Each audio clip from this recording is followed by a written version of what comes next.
Քաղաքացիական պայմանագիր խմբակցությունը առողջապահության մշտական հանձնաժողովի հարցերի հանձնաժողովի նախագահ է առաջադրել ուրեմն Վանիկ Օհանյանին։ Պարոն Օհանյանը ծնվել է 1982 թվականի հոկտեմբերի 22-ին Վանաձորում, 2005 թվականին ավարտել է Հերացու անվան Երևանի պետական բժշկական համալսարանի ստոմատոլոգիական ֆակուլտետը, մասնագիտությամբ բժիշկ ստոմատոլոգ է,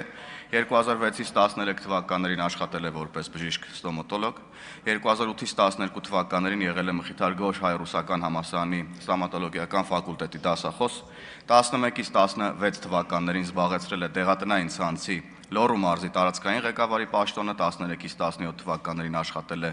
որպես բժիշկ ստոմատոլոգ, 17 թվականին հիմնադրել է ստոմատոլոգիական կլինիկա,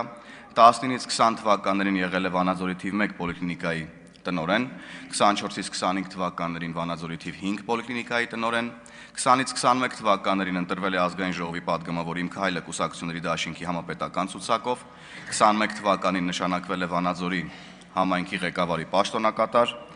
21 թվականի դեկտեմբերի 23-ից Վանաձորի խոշորացված համայնքի քաղաքացիական պայմանագիր խմբակցության ավականու անդամ է եղել, 2025 թվականի սեպտեմբերի 3-ից էլ ընտրվել է ազգային ժողովի պատգամավոր քաղաքացիական պայմանագիր կուսակցության համապետական ցուցակով, ամուսնացած է, ունի 3 զավակ։ Այսքանը, շնորհակալ եմ։ Շնորհակալություն հարցերի համար գրանցում։